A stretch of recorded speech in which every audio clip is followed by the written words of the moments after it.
No começo eu achei que fosse só cansaço, coisa da minha cabeça. Eu estava sozinho em casa, já passava da meia-noite, e o silêncio era total. Aquele tipo de silêncio que faz qualquer barulhinho parecer um trovão. Foi aí que eu ouvi. Não era alto, nem claro. Era quase um sussurro distante, mas era constante. Não parava. A primeira coisa que fiz foi tirar os fones do ouvido. Pensei que era o celular, alguma notificação, sei lá. Mas não, o celular estava mudo. E o som continuava lá.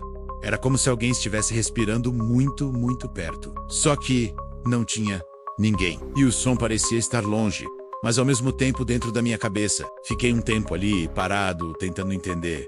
Levantei, fui até a cozinha, e o som diminuiu. Assim que voltei para o quarto, ele voltou.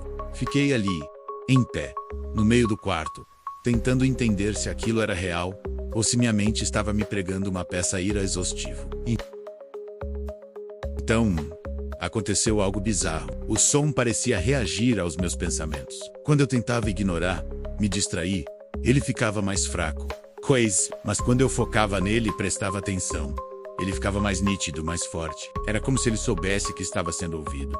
Como se gostasse da atenção. Isso me deu um calafrio que percorreu a espinha. Passei o resto da noite tentando não pensar nele, mas era impossível. Como você não pensa em algo que está ali, presente, mesmo que só você consiga ouvir? No dia seguinte, tentei esquecer. Fui pro trabalho, me afundei na rotina, conversei com pessoas. O barulho do dia a dia, das conversas, do trânsito, abafou completamente a lembrança da noite anterior. Por um momento, eu me convenci de que tinha sido só estresse. Uma alucinação auditiva, talvez. Quem sabe? Mas quando a noite chegou e eu estava em casa de novo, sozinho, o medo começou a voltar. E, como um relógio, exatamente depois da meia-noite, ele voltou. O som, dessa vez, era diferente. Eu me sentei na cama, imóvel, e decidi escutar. Não ia fugir. E percebi que tinha um ritmo. Não era aleatório como uma interferência. Era organizado. Tinha uma cadência. Parecia que alguém estava tentando dizer alguma coisa, mas ainda não sabia como formar as palavras. Era como ouvir um bebê tentando balbuciar a primeira sílaba. Era estranho, assustador, mas também intrigante. Peguei meu celular e decidi gravar o áudio. Eu precisava de uma prova. Precisava saber se estava louco ou não. Assim que liguei o gravador, o som ficou mais forte, mais nítido, quase confiante, como se estivesse posando para uma foto. Gravei por uns 5 minutos, com um coração na boca. Depois, parei a gravação. E no instante em que parei, o som cessou. Silêncio absoluto. Com a mão trêmula, coloquei para tocar o que eu tinha gravado. Nada. Silêncio total. Nem um ruído. Nem a minha própria respiração. A gravação era um vazio. Naquele momento, eu entendi que aquilo não era um problema técnico. Era algo pessoal. Experiment. Na terceira noite, eu já estava esperando. Eu não sabia o que fazer, mas sabia que ele viria. Então decidi testar uma coisa. Coloquei fones de ouvido, daqueles grandes, que isolam bem o som, mas não dei play em nada. Fiquei no silêncio dos fones. E lá estava ele.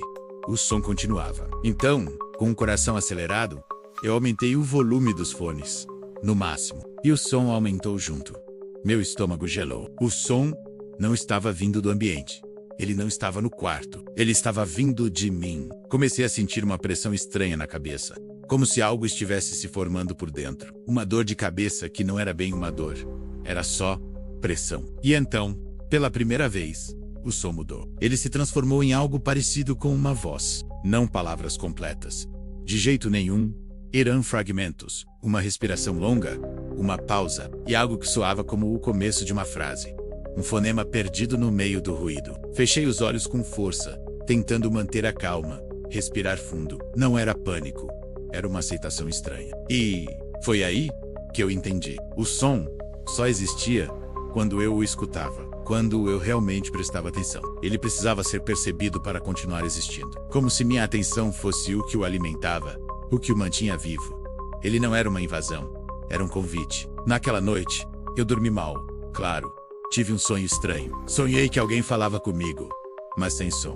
Era só a sensação de que eu estava ouvindo, de que estava entendendo tudo, sem que uma única palavra fosse dita. A comunicação era direta, de mente para mente. Acordei mais cansado do que quando fui dormir. A sensação era de que eu tinha passado a noite inteira em uma conversa profunda. mas eu não conseguia lembrar de nada. Só do sentimento. Desde então, o som aparece de vez em quando. Ele não tem mais a mesma frequência de antes. Às vezes passa dias sem aparecer, mas ele sempre volta. Sempre baixo, sutil, sempre esperando. E eu aprendi a conviver com isso, porque percebi uma coisa: toda vez que eu tento ignorar completamente, que passo muitos dias sem dar atenção a ele se aproxima, fica um pouco mais nítido, um pouco mais insistente, como se tivesse medo de ser esquecido. Medo de desaparecer se eu deixar de acreditar na sua existência. Agora, eu vivo com essa dúvida. E se eu parar de escutar de vez? Se eu me esforçar de verdade para nunca mais prestar atenção nele, ele finalmente vai desaparecer? Ou talvez seja o contrário. Talvez ele precise que eu continue ouvindo. Talvez ele esteja tentando me dizer algo importante. E talvez, só talvez, eu seja o único que pode escutar. E a pergunta que não sai da minha cabeça é: o que acontece quando eu finalmente entender o que ele está tentando dizer? Obrigado por ouvir minha história. Se você já passou por algo parecido, ou se tem alguma teoria sobre o que pode ser isso, deixa um comentário aqui embaixo. E não se esqueça de se inscrever para mais relatos. Até a próxima.